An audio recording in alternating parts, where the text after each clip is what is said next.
Hi, my name is Goodluck. In today's video, we'll be solving problems that relate to indicial equation leading to quadratic equation. There is always a trend in solving these kinds of questions. Watch through the video and you will see the trend that is used in solving indicial equations that leads to quadratic equation. Let's solve the question. So we are given 2 to the power of 2x plus 1 minus 15 multiplied by 2 to the power of x equal to 8. So the first thing we do is to write out our equation, which is, so our equation can be expressed as 2 to the power of 2x multiplied by 2 minus 15 multiplied by 2 to the power of x minus 8 equal to 0. So we moved the constant term 8 from the right hand side to the left hand side. So because 8 was able to cross the equality sign, it changed from positive 8 to negative 8.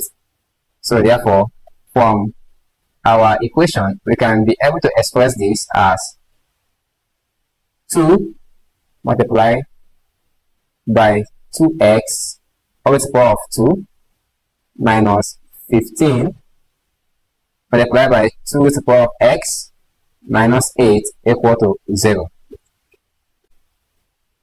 I have been able to express my equation to have a common term known as 2 to the power of x.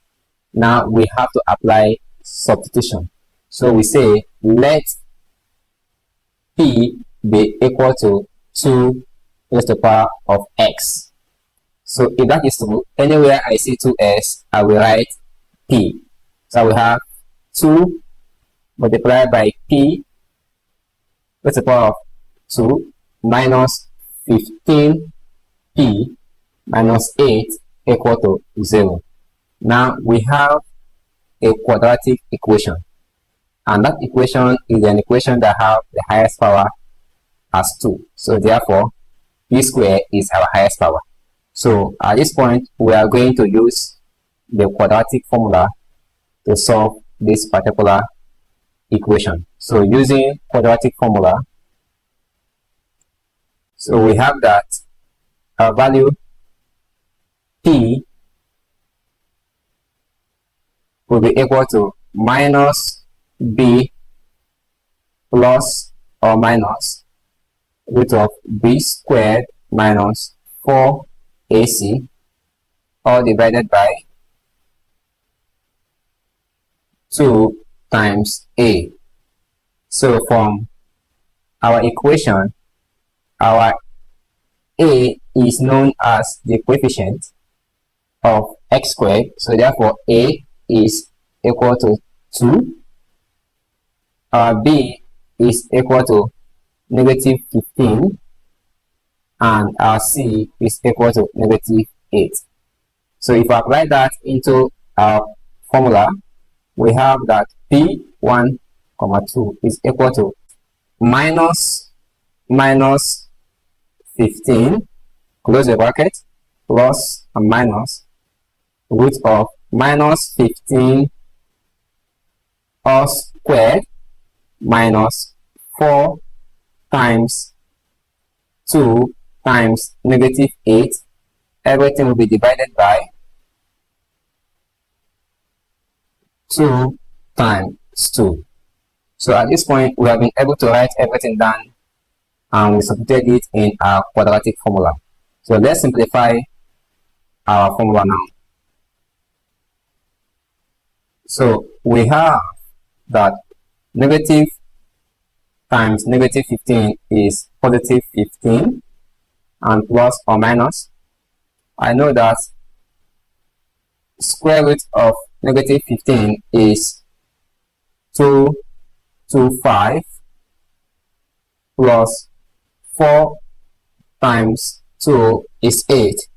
Negative 8 times negative 8 is positive 64 all divided by 4 because 2 times 2 is 4. So if we simplify our numerator, this will be equal to 15 plus or minus the root of 225 plus 64 is equal to 289, everything divided by 4. So therefore, the root of 289 is equal to 17. So we have 15 plus or minus 17 all divided by 4. For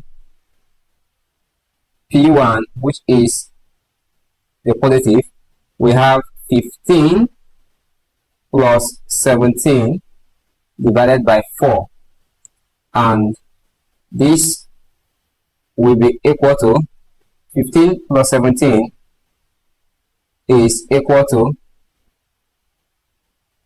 32 divided by 4.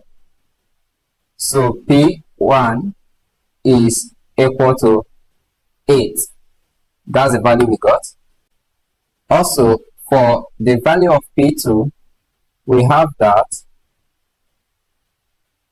for P subscript 2, which is negative, we have that 15 minus 17 divided by 4. This will be equal to negative 2 divided by 4. So therefore, P subscript 2 will be equal to negative 1 divided by 2. So we have that P1 is equal to 8. P subscript 2 is equal to negative 1 divided by 2. Now, recall that P is equal to 2 raised to power x. So therefore, we can have that for P1, we have 8 equal to 2 raised to power x. So this will be equal to, if we raise 8 to the power of its base, we have 2 raised to power 3 equal to 2 raised to power x.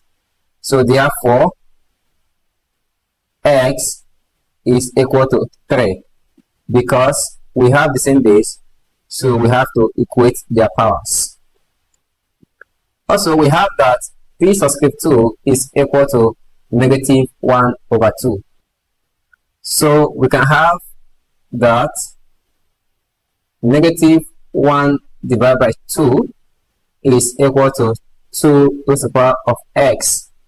So we know that from our negative power law, I can have negative 2 raised to the power negative 1 equal to 2 raised to the power x.